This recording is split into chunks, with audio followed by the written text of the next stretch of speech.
Hello everyone, welcome to the Solitude Education. Now, today onward we have started a compression member.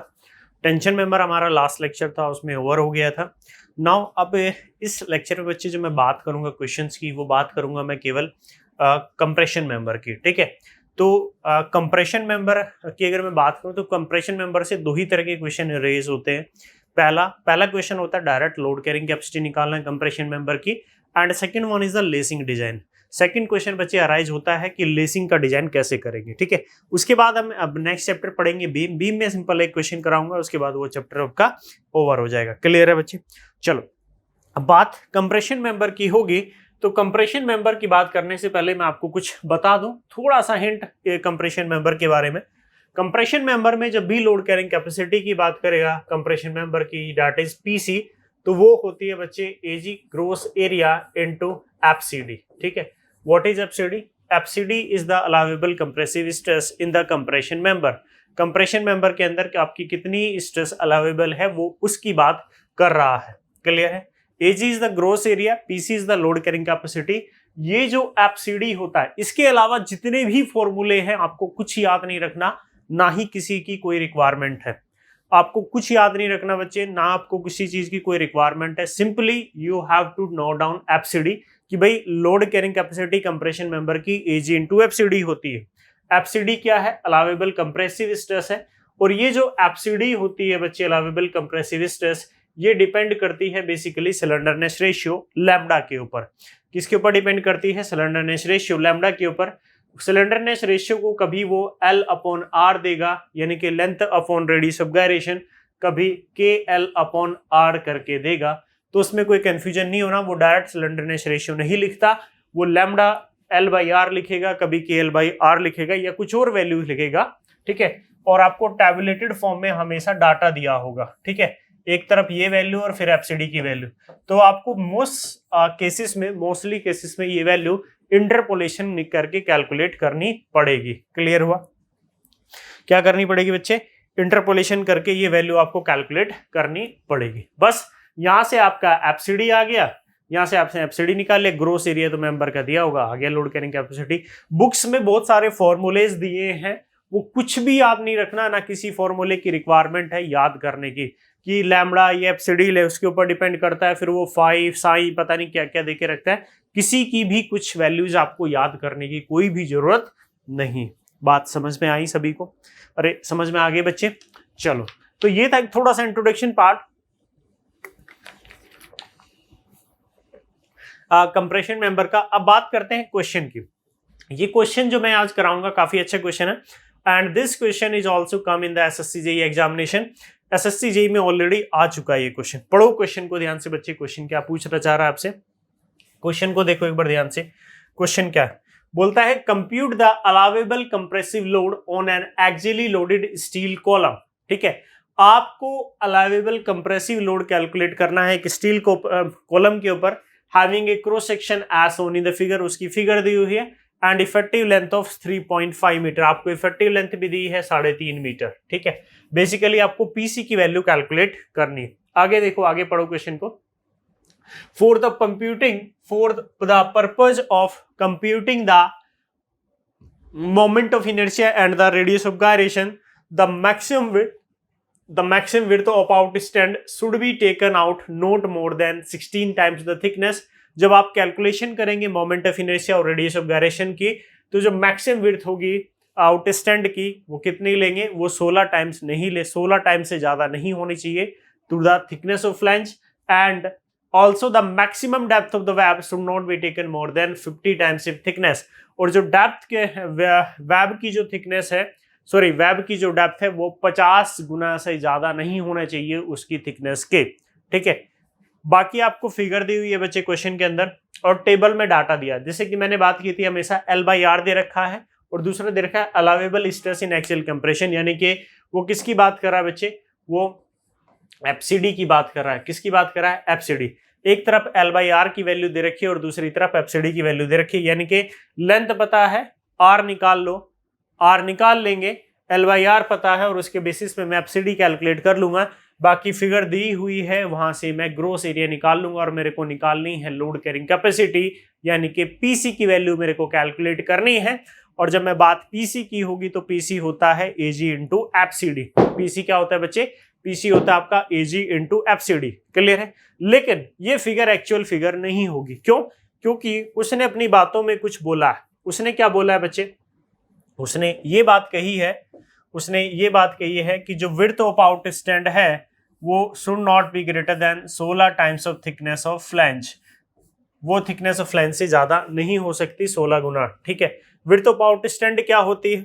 अगर मैं width of out stand की बात करूं, in case of welded member, देखो ये welding की गई, जब वेल्डेड करते हैं तो जो आउट स्टैंड विड्थ होगी केवल ये विड्थ होगी।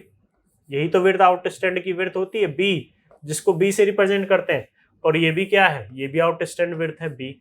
ठीक है, यही तो आउट स्टैंड विड्थ होती है in case of welded member. अगर ये कैसा होता? रोल्ड स्टील सेक्शन होता। रोल्ड स्टील सेक्शन मतलब एक साथ कास्ट किया गया होता, तो फिर मैं कहां से मेजर करता width of out stand? Centre line से। तो उस कंडीशन में बच्चे मेरी विड्थ ऑफ आउट स्टैंड ये होती। इतना तो आपको ऑलरेडी पता है। ठीक है, इतना ऑलरेडी आपको पता है और इतनी चीजों की तो बच्चे आपको नॉलेज है ही। क्लियर है? चूंकि वो वेल्डेड मेंबर है। अब आप कहेंगे सर आप क्वेश्चन में तो कहीं नहीं लिखा। क्वेश्चन में नहीं लिखा, लेकिन उसने कुछ क्वेश्चन में इस तरह के मार्क्स किए थे और ये वेल्डिंग के मार्क्स होते हैं। मतलब वेल्डिंग के एक तरह से कहते हैं कि साइन होते हैं, तो वेल्डिंग की गई है। जब वेल्डिंग होगी तो मेरी विड्थ ऑफ आउट स्टैंड बच्चे ये होगी। और वो क्वेश्चन में बोलता है कि ये जो विड्थ ऑफ आउट स्टैंड है ये मैक्सिमम कितनी हो सकती है? वो 16 गुना हो सकती है थिकनेस ऑफ फ्लैंज की, यानी कि 16 मल्टीप्लाई में 6, यानी कि 16 चिकम 96। ये 96 इधर हो सकती है और 96 इधर हो सकती है। 96 कितना हुआ? 96 प्लस 96 कितना हो गया बच्चे? 96 प्लस 96 192, और बीच का ये कितनी है थिकनेस? 6, यानी कि 198 mm। यानी कि टोटल विड्थ ही 198 mm होगी, लेकिन एक्चुअल क्वेश्चन में कितना दिया है? 240 mm। तो इसका मतलब मुझे इसको मॉडिफाइड करना पड़ेगा। क्लियर है? पहली तो बात ये रही। और दूसरी बात जो उसने बोलनी चाहिए है, दूसरी बात उसने बच्चे बोला है क्वेश्चन में क्लियरली, कि दूसरी बात में ये बोलता है कि जो डेप्थ होगी वेब की जो डेप्थ है, depth of the web that should not be greater than 50 times it's thickness. उसकी थिकनेस का 50 गुना से ज्यादा नहीं होना चाहिए। तो यानी कि 50 मल्टीप्लाई थिकनेस कितनी है? दैट इज 6, यानी कि 5 × 30, यानी कि 300 mm। कितना? 300 mm। यानी कि मैक्सिमम डेप्थ जो हो सकती है वेब की वो 300 mm हो सकती है। लेकिन यहाँ पे मैं डेप्थ ऑफ वेब की बात करूं तो उसने 400 mm दी है। 400 mm दी है, जो कि मैं यूज नहीं कर सकता। क्यों नहीं कर सकता? क्योंकि उसने क्वेश्चन में क्लियरली मेंशन किया है for the purpose of calculation. जब आप कैलकुलेशन करेंगे, आप मोमेंट ऑफ इनर्शिया निकालेंगे, रेडियस ऑफ गायरेशन निकालेंगे, तो आप ये डायमेंशन यूज नहीं कर सकते। इसका मतलब बच्चे मेरा ये हुआ कि मुझे एक नया डायग्राम बनाना पड़ेगा। उसका मतलब बच्चे ये हुआ कि मेरे को एक नया डायग्राम बनाना पड़ेगा। Now this is the flange portion. मैं एक नया डायग्राम पुट करूंगा यहाँ पे। Now this is the flange portion बच्चे, and now this is the web portion. ठीक है, ये मेरा वेब पोर्शन हो गया। ठीक है, now this is the web portion. अब आप कहेंगे कि सर ये वेब में आपने ऐसा क्यों बनाया? हमने फ्लैंज की विड्थ कैलकुलेट की थी, कितनी आ रही थी मैक्सिमम? 198 mm। फ्लैंज की विड्थ कितनी थी बच्चे? 198 mm। बाकी डेप्थ थिकनेस के बारे में कुछ नहीं बोला। जब नहीं बोलता है तो जितनी पहले थी उतनी ही मान सकते हैं, 6 mm।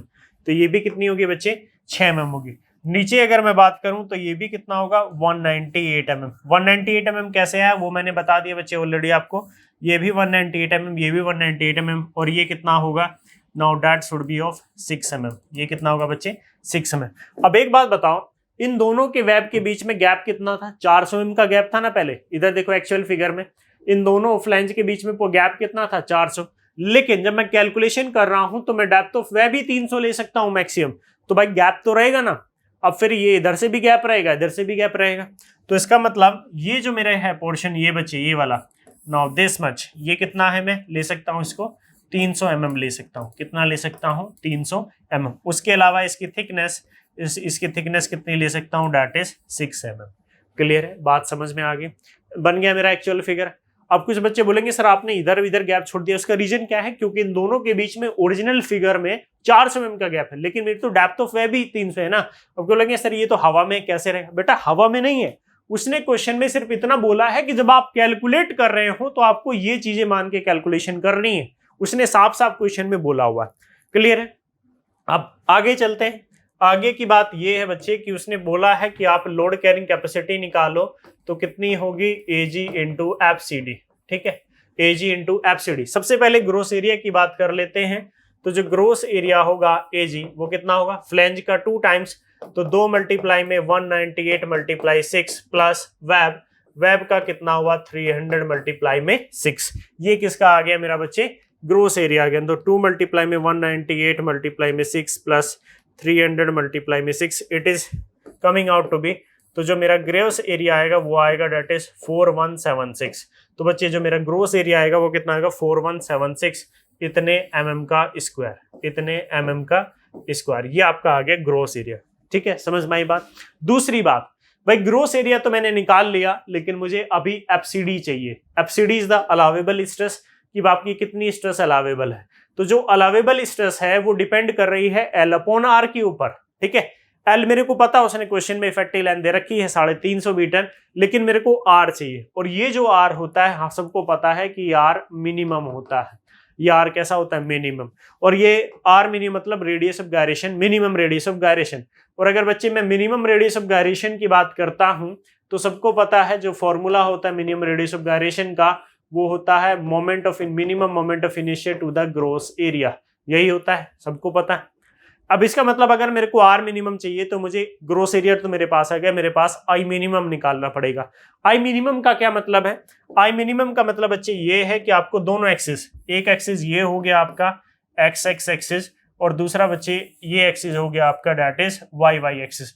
दोनों एक्सिस के अबाउट आपको मोमेंट ऑफ इनर्शिया निकालना पड़ेगा, और दोनों में से जो भी वैल्यू मिनिमम होगी वही आपका मिनिमम मोमेंट ऑफ इनर्शिया हो जाएगा। क्लियर है? मिनिमम मोमेंट ऑफ इनर्शिया आ गया, ग्रोस एरिया आ गया, यहां से R मिनिमम निकाल लूंगा। चलो अब तो मेरा नेक्स्ट टास्क क्या हो गया? यहां से मेरा नेक्स्ट टास्क बच्चे हो गया कि मेरे को मिनिमम यानी कि मेरे को IXX निकालना है, दोनों मोमेंट ऑफ इनर्शिया निकालना है, IXX। चलो निकालते हैं IXX।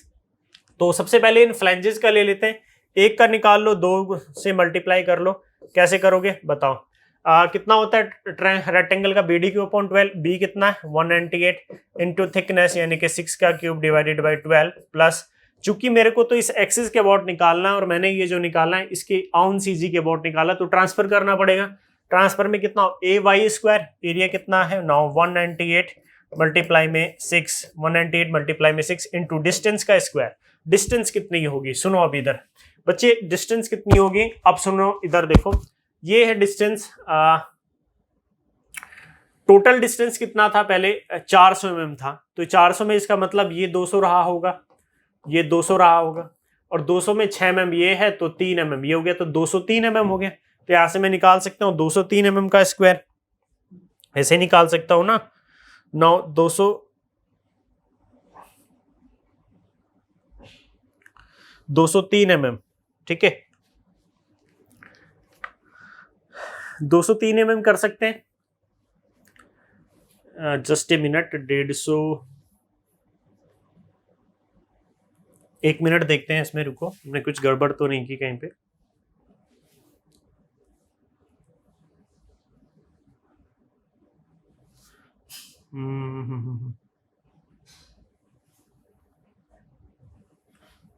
एक मिनट, लेट मी चेक।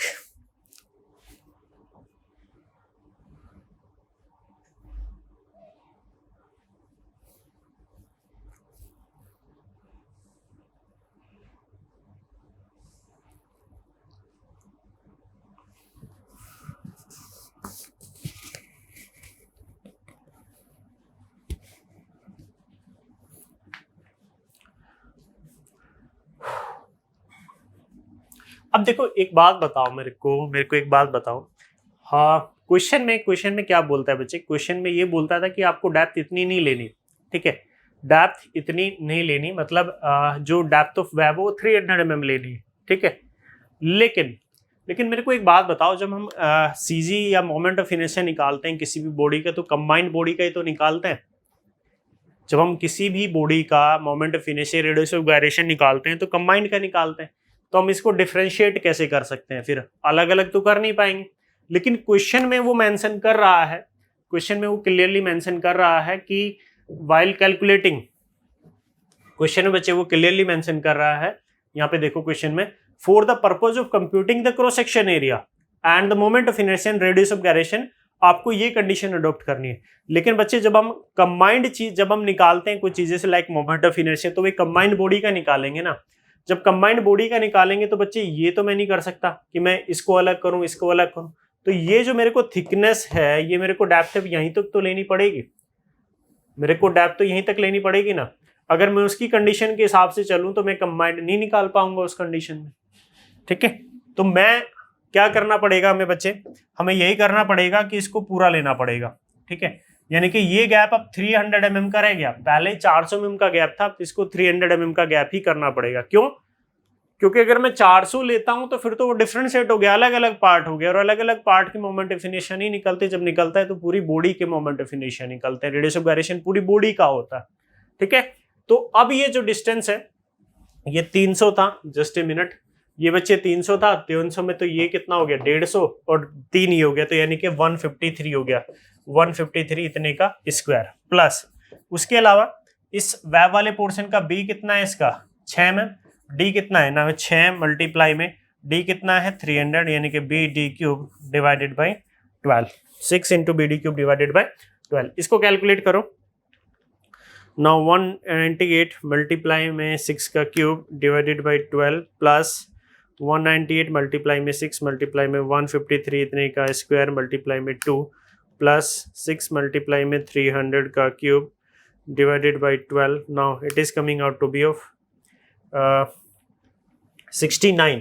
तो यहाँ से जो वैल्यू आ रही है बच्चे, now moment of inertia about X axis, it is coming out to be of 69.127 into 10 की पावर 6, 69.127 इंटू 10 की पावर 6 इतने mm का, इतने mm की पावर 4, क्योंकि मोमेंट ऑफ इनर्शिया की यूनिट क्या होती है mm की पावर 4 होती है।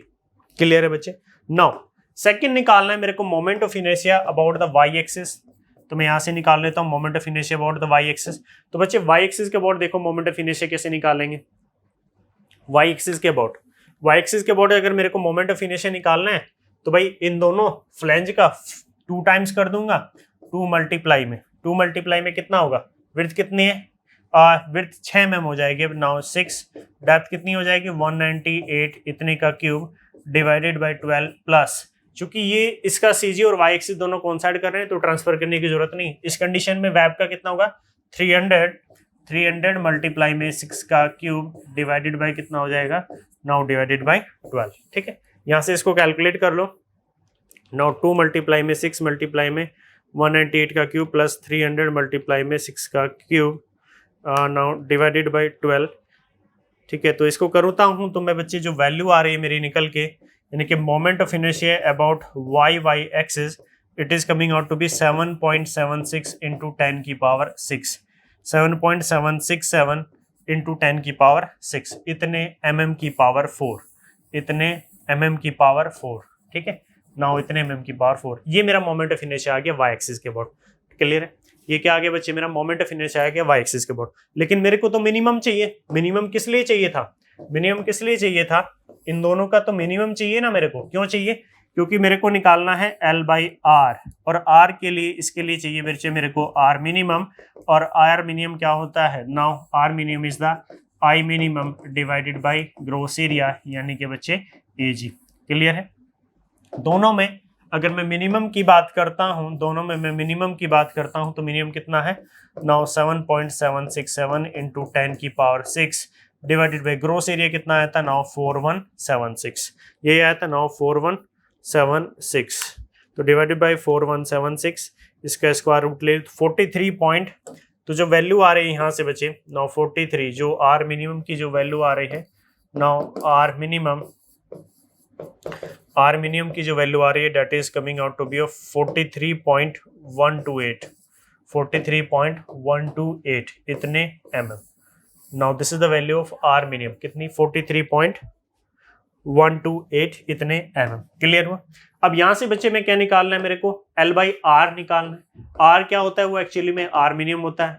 लेंथ कितनी दी थी, इफेक्टिव लेंथ 3.5 मीटर, मीटर को mm में चेंज किया तो 10⁻³ डिवाइडेड बाय आर्मीनियम कितना है नाउ 43.128।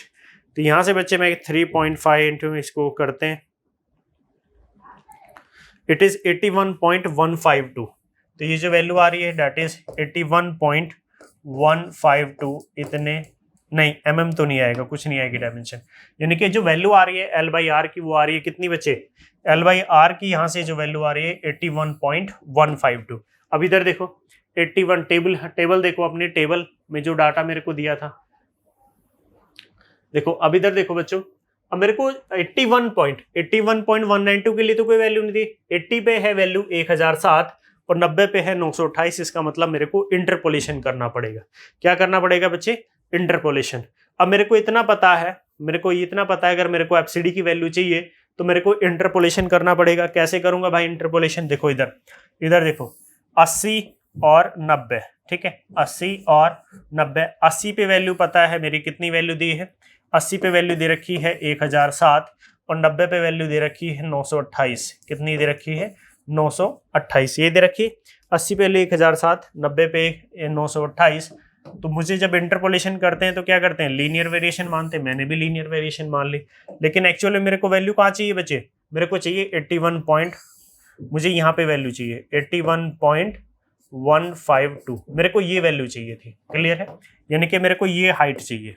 क्लियर है, तो मैं क्या करूंगा, इसको स्मॉल ट्रायंगल्स में डिवाइड कर लिया।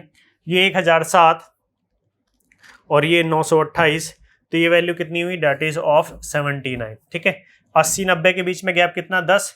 तो ये आगे, ये तो मेरे को हाइट पता है भाई, ये पता है ना, ये कितना है 928। बस मेरे को ये एडिशनल और चाहिए, ये वाला पार्ट बस। ठीक है, तो इसको मैंने मान लिया x, समझ में आए। अब देखो 79, ये 79/10, now 79/10 is equal to x upon this distance, ये कितनी है 90 माइनस 81.152, तो ये कितनी वैल्यू आ गई बच्चे 8.848। ठीक है, 8.848 मल्टीप्लाई में 79 डिवाइडेड बाई 10। तो यहाँ से जो वैल्यू आ रही है बच्चे, x की जो वैल्यू आ रही है, x की वैल्यू आ रही है 69 पॉइंट, यहाँ से x की ये जो वैल्यू आ रही है that is coming out to be 69.899। ये किसकी वैल्यू आ रही है, this is the value of x। लेकिन मेरे को तो ये पूरी हाइट चाहिए ना, तो ये था मेरा 928 प्लस x, तो ये वैल्यू कितनी हो जाएगी इस पे 928 प्लस x कितना है नाउ 69.899। ठीक है, तो 928 प्लस 69.899, तो ये वैल्यू कितनी आ जाएगी यहाँ से जो बच्चे एफसीडी की जो वैल्यू कैलकुलेट होके आ रही है मेरी, वो कितनी आ रही है that is of 997.899। 997.899। Now this is the value of FCD, इतने केजी पर सेंटीमीटर स्क्वायर। क्लियर है, क्लियर बच्चे, एफसीडी का वैल्यू आ गया 997.899 इतने केजी पर सेंटीमीटर स्क्वायर। अब यहां से मैं लोड कैरिंग कैपेसिटी भी निकाल सकता हूं, कैसे, now PC is equal to, मैंने क्या बताया था, एजी इंटू एफसीडी।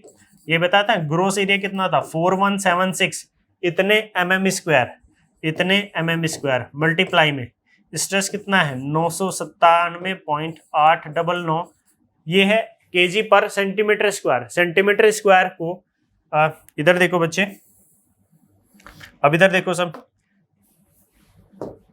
ये बच्चे यूनिट दी है केजी पर सेंटीमीटर स्क्वायर। तो मैंने क्या किया, सेंटीमीटर को mm में चेंज किया, तो इसको 10⁻² से मल्टीप्लाई करना पड़ेगा इतने mm स्क्वायर। ये कैंसिल हो गया, फिर मेरा mm स्क्वायर से mm स्क्वायर कैंसिल हुआ। लोड मेरा किस में आ जाएगा, लोड मेरा किस में आएगा बच्चे केजी के अंदर, तो 4176 डिवाइड बाई 100। नाउ तो जो वैल्यू आ रही है बच्चे पीसी की, now it is coming out to be 4167.27। Now this is the value of load. ये लोड की वैल्यू आ रही है इतने केजी, कितना 4167.27 इतने केजी। बस ये निकालना था आपको। अब बताओ इसमें कौन सी रॉकेट साइंस लगी थी, सिंपल क्वेश्चन था। बस आपको ध्यान रखना है कि आपको क्या कैलकुलेट करना है, क्या दिया है और क्या आपको कैलकुलेट करना है, बस उतना ही सिंपल आपको ध्यान रखना है। उसके अलावा आपको कुछ भी याद करने की बच्चे कोई जरूरत नहीं है। ठीक है, चलो इसके बाद मैं एक दो क्वेश्चन और कराऊंगा कंप्रेशन मेंबर में, ठीक है। उसके बाद हम एक नया चीज स्टार्ट करेंगे, वो होगा हाइड्रोलिक मशीन। और हाइड्रोलिक मशीन में मैं आपको 10 से 15 क्वेश्चन कराऊंगा टोटल। 3 कॉन्सेप्ट से मैं क्वेश्चन कराने वाला हूं उससे, और एक क्वेश्चन आपको डेफिनेटली आपके एग्जाम में जरूर मिल जाएगा, ये मेरा वादा, ठीक है बच्चे। चलो तो आप इस क्वेश्चन को नोट कर लो, you have to note down this question. आप इसको नोट कर लो यहाँ से, या स्टार्टिंग से नोट करना, क्वेश्चन भी आप लोग हो सके तो नोट कर लो। और जो बच्चे ज़्यादा जिनको थोड़े कंफर्टेबल नहीं होते थे बेंच के अंदर, वो बच्चे नोट्स बना लो एटलीस्ट, ठीक है। जितना करा रहा हूँ उतना तो करा लो, और अगर पेपर थोड़ा सा लेट हो गया तो सारा सिलेबस करा दूंगा, ये मैं गारंटी लेता हूँ। टोटल जितना होता है हाईवे, लो, एनवायरमेंट, ओपन चैनल फ्लो, सब कुछ करा दूंगा अगर थोड़ा सा टाइम और मिल गया मैं, ठीक है। नहीं तो मेन अगर जल्दी भी हो गया तो मेन टॉपिक तो मैं सारे करा ही दूंगा आप लोगों को, ठीक है। चलो इसको नोट करो, ये हो गया। First of all you have to note down this. उसके बाद बच्चे ये वाला क्वेश्चन, यहाँ तक था क्वेश्चन, इसको नोट करना है। आफ्टर दैट ये फिर मैंने बताई थी फिगर कि भाई ये चीज़ें आपकी कहाँ से आई, ठीक है, ये बताया था मैंने, ठीक है। फिर आई एक्स निकाला था, moment of inertia, x axis के अबाउट बताया, वाई एक्सिस के फिर ये बताया वाला पोर्शन, वो वाला पोर्शन बताया। आर मिनिमम कैसे निकाला, आर मिनिमम निकाल के एल बाई आर मिनिमम हमने निकाला, फिर इंटरपोलेशन करके बच्चे एफसीडी निकाला हमने, फिर यहाँ से फाइनली लोड कैरिंग कैपेसिटी हमने कैलकुलेट कर ली थी, ठीक है बच्चे। हो गया क्वेश्चन, चलो ठीक है, फिर इस लेक्चर में इतना ही। Okay, thank you.